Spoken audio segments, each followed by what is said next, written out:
What's up kalian para wibu? Sama gue Rasa, sama datang di video kali ini. Di video kali ini gue akan review sebuah figur nih. Kalau kemarin-kemarin kan Fadan ngebuat game Slay the Spire. Lalu gue juga kalau nggak salah nge-review Nandroid A2 gue yang udah lama banget tuh nggak salah gue nge-review itu. Kali ini gue akan review figur lagi. Figur ini sama lainnya dari dari company yang sama, dari produksi yang sama, yaitu Guzmão Company. Nah, yaitu Figma Shiroko Tsuno Okami. Nah, seperti biasa gue akan ngejelasin figur ini apa, karena ya itu udah kebiasaan gue untuk ngejelasin figurnya apa. Lalu juga siapa karakter yang gue review kali ini. Nah, figur ini bernama Figma, seri Figma. Jadi basically figur ini adalah figur full artikulasi yang misalnya kayak kalian demen karakter anime atau game, atau misalnya ya mungkin kayak karakter original juga ada beberapa kayak gitu. Sayangnya gak ada hentai. Itu biasanya Figma ngebuatnya, dan mereka ini emang bener-bener bagus banget tuh untuk ngebuat karakter anime game dibikin ke 3D figur dan full artikulasi. Itu mereka bagus banget. Dan figur ini dibuat oleh company yang bernama Guzmão Company dan Max Factory. Nah, mungkin gue sedikit agak out of topic aja nih ya. Ini sambil gue taruh di samping sebelum gue jelasin lagi. Kenapa kalau gue nge-review itu selalu nyebut dua company? Ya kayak tadi, Max Factory dan Guzmão Company. Karena setelah gue baca-baca, yang ngebuat figurnya itu adalah Max Factory. Tapi yang ngedistributorkannya atau misalnya kayak yang ngejualnya itu ke orang-orang itu Guzmão Company. Gue nggak tahu apakah mereka ini satu company cuman kayak ada belahannya lagi, gue nggak tahu. Kalau Bandai dan Tamashii Nation itu kayak gitu setelah gue baca-baca juga. Jadi Tamashii Nation itu kayak apa namanya jatuhnya ya, kayak line atau company figur tapi dari Bandainya juga, masih bawakan Bandai. Kalau Max Factory gue nggak tahu, dan ini ada nyambung lagi bangsat. Untuk auto topiknya seperti itu aja. Terus kita balik lagi ke siapa karakter yang gue review kali ini. Siapa sih yang nggak tahu karakter ini ya? Dan lo tahu kan Dan? Tahu?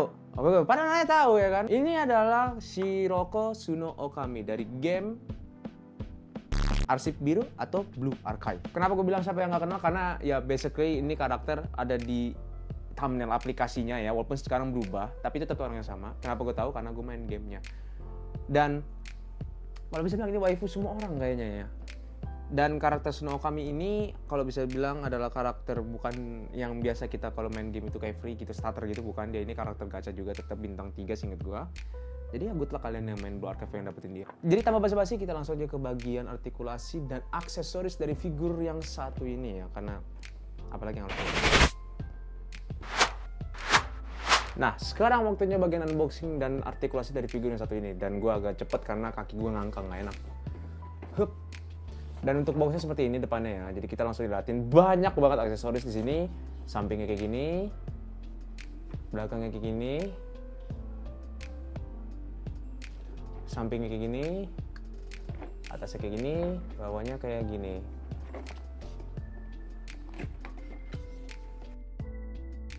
Dan ini dia figur yang kita tunggu-tunggu. Ntar gue benerin kamera angle dulu biar agak kelihatan. Nah, ini dia figurnya, banyak banget aksesorisnya. Nanti akan gue sebutin satu-satu. Jadi untuk sekarang gue buka dulu. Cit, fast forward aja lah Cit. Agak out of topic, ini pertama kalinya gue ngeliat Figma dibungkus kayak gini. Kayak figur-figur yang loose figur yang biasa gue liat di pameran-pameran action figure. Nah ini dia figurnya seperti biasa, kita akan artikulasi dulu. Gue akan zoom sedikit. Nah untuk palanya bisa ke bawah segini dan ke atas segini, ya kan. Terus habis itu bisa ngeliat full, nggak bisa 360 derajat. Mungkin bisa tapi nggak akan gue paksa. Tangannya bisa dilipat. Keras banget joinnya.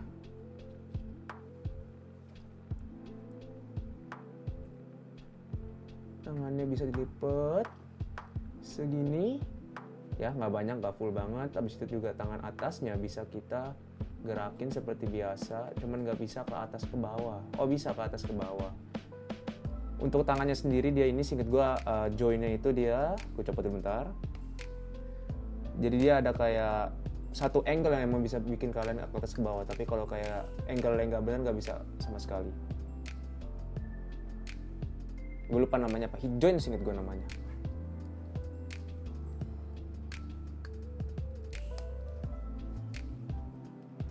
Lalu untuk badannya sendiri bisa kita bungkukkan segini, nggak banyak-banyak banget ya bungkukannya ya, segini dan ke atas segini. Nah, habis itu juga kakinya bisa kita kedepankan. Cuman karena roknya seperti ini, jadi kita nggak bisa kedepanin banget. Tapi ada satu parts atau aksesoris yang bisa ngebikin dia lebih jauh. Cuman nanti akan gue liatin. Dan dia bisa ke depan cuma segini doang. Bener-bener basically kayak jalan. Ke belakang pun juga sama, nggak terlalu banyak banget. Ke belakang segini doang. Kakinya bisa dilipat segini. Nggak banyak, tapi lumayan. Oke lah. Kakinya bisa ke atas segini, ke bawah segini. Nggak banyak-banyak banget.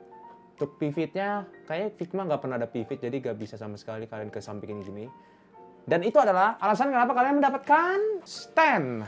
Mana standnya? Ini dia. Kalian mendapatkan stand. Selalu Figma dapat stand, cuman ini gede banget ini standnya karena untuk satu part yang akan gue sebutin nanti.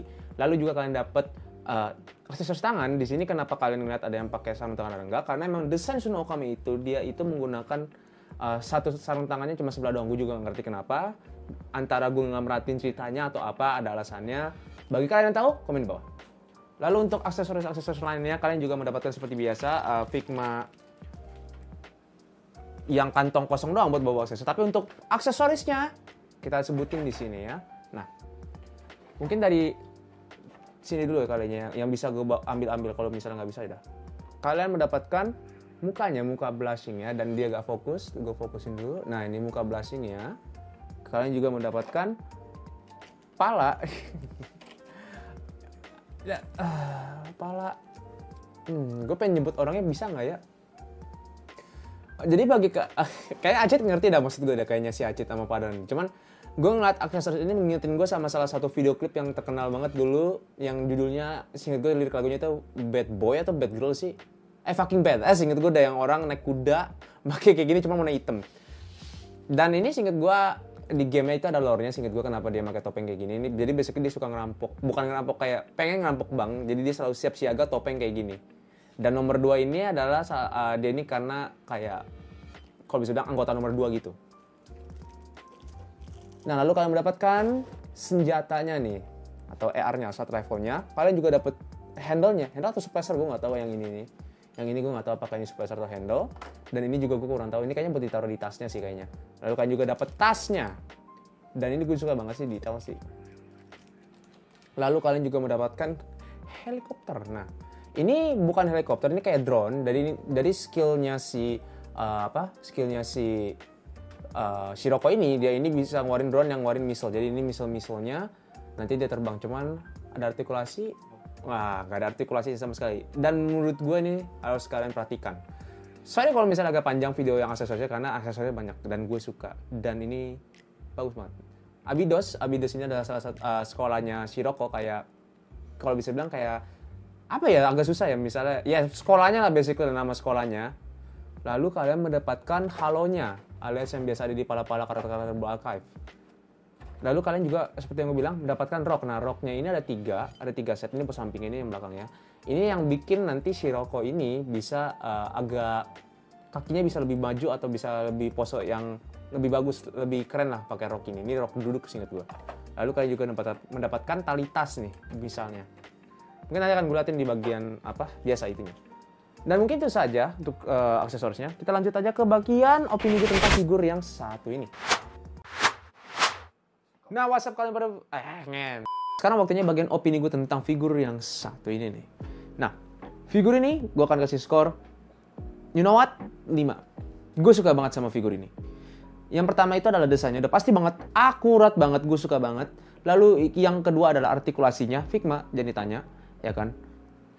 Abis itu yang ketiga adalah bukan desain, material yang ada di bajunya ini. Gue suka banget, karena ini materialnya adalah plastik yang fleksibel. Jadi kalian kayak gini-gini, gue gak tahu kelihatan atau enggak. Kelihatan kayaknya ya. Ini, atau misalnya kayak jasnya kalian naikin ke atas gitu, itu gak ada resiko untuk patah. Dia bahannya fleksibel. Gue punya contoh, misalnya kita ambil contoh yang Pecora. Karena menurut gue yang Pecora lebih baru juga, hampir gak beda jauh. Atau lebih duluan ini sih gitu gue. You know what, I forgot. Pokoknya itu. Yang Pecora sih inget gue itu kayak roknya ya. Bukan rok ya, apa ya jatuhnya ya Tlan? Yang kayak di dressnya itu tuh seinget gue bahannya itu bukan yang fleksibel, jadi agak susah untuk ngeposenya gitu.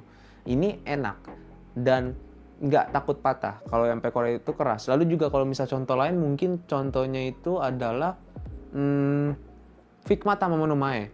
Figma Tama no Mae itu kan dia kan kimono. Nah, jadi dia kalau nggak salah depannya itu ada kayak apa ya jatuhnya ya, kayak ada pokoknya kayak ya basic bukan kimono ya, apa ya jatuhnya, yukata gitu loh kalau bisa dibilang kalau yang Tama no Mae. Dan depannya itu ada kayak bajunya itu ngalangin, dan dia itu bahan plastik itu bukan bahan fleksibel, jadi bener-bener limit banget untuk ngepose si Tama no Mae, karena tadi gue bilang bahan depannya bukan fleksibel, jadi agak susah kalau misalnya kayak mau yang dynamic atau apa gitu kan posenya, itu bener-bener susah. Tapi ini fleksibel banget bahkan, jadi gue suka banget. Lalu aksesoris dari figur yang satu ini juga menurut gue banyak banget, gue suka. Kalian dapat hampir semua yang misalnya kayak hubungan dengan karakter ini di gamenya ini ada. Kalian dapat drone-nya? Dapat. Lalu juga tadi si Fadlan, ini ketiga tadi ya Dan. Ada satu senjatanya, ER-nya itu bisa dicopot-copot semua dan dilipat untuk ditaruh di tasnya. Itu gue suka banget. Jadi kayak kalau misalnya kalian mau pose figur ini kayak tanpa banyak-banyak atau misalnya kayak pengen hampir semua aksesorisnya ada, itu bisa. Itu gue suka banget. Lalu juga untuk harganya nih ya. Harga Figma kan sekarang kita tahu harganya itu benar-benar jujur bangsat banget ya kan. Kadang-kadang ada yang 1 juta dan itu juga biasanya cuman basic stuff doang gitu. Tangan, tas, dan itu doang. Ya kan. Tapi yang ini 1,3 atau mungkin kalian bisa dapat lebih murah kayaknya 1 juta 200 ribuan. Ini worth it banget. Jujur. Dibandingin kayak misalnya Figma Tama no Mae yang harganya 880, itu juga berarti sih jujur. Cuman kalau misalnya kita bandingin, contoh apa Figma yang misalnya harga 1 juta tapi menurut gue tuh nggak worth it ya. Gue inget-inget dulu ya. Agak jujur, Figma Flare dari Hololive harga 1 juta itu menurut gue agak kurang. Jujur, walaupun gue pengen banget punya, tapi menurut gue itu dengan kalian cuma dapat panah dan kalau nggak salah dapat wedding ring, seinget gue, I don't know, I forgot. Ya kan, itu rada kurang dibandingin Pekora. Pekora menurut gue masih lebih bagus sama mungkin Marin. Sayangnya gue belum punya Marin. Yang Marin tuh bagus banget Figmanya. Ini juga bagus. Makanya gue bilang worth it yang ini dibandingin yang Figma Flare, atau misalnya kalau gue ambil contoh lagi mungkin Figma. Sabar ya, Cid, gue mikir dulu bentar.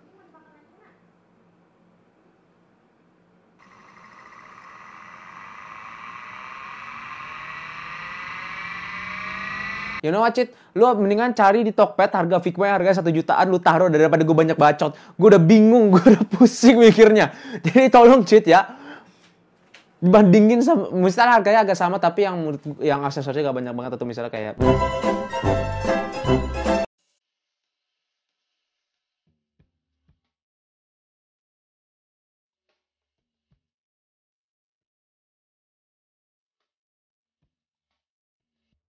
Abis itu kayak overall gue suka banget sama figur ini. Dari harganya, dari desainnya, dari bahan materialnya pun itu gue suka banget sama figur ini. Ini worth it. Lalu ini figur ini gue rekomen banget nih ke kalian nih yang pecinta Blue Archive nih. Karena seinget gue figur Blue Archive itu baru ada 1 doang dan ini. Itu basically susah banget. Kayak lu nyari merchandise Nike dan merchandise Azurlane agak susah jadinya. Dan Azurlane pun seinget gue figurnya kebanyakan PVC, nggak ada yang Figma seinget gue. Nendroid paling, ya kan. Jadi bagi kalian yang main Blue Archive dan pengen punya figurnya, ini gue rekomen banget. Kalau misalnya ada yang lain nanti mungkin gue akan review juga. Dan ya itu saja dari gue di video kali ini. Jangan lupa like dan subscribe, jangan lupa share ke teman-teman kalian yang para wibu nih. Dan jangan lupa komen di bawah ya. Karena biasa kita butuh engagement, ya kan. Terus abis itu juga kalau misalnya kalian pengen ngomongin tentang ya story Blue Archive atau gimana, mungkin gue akan balas karena gue juga main gamenya dan gue baca storynya, ya kan. Jadi itu saja, sampai jumpa di video selanjutnya. Bye bye.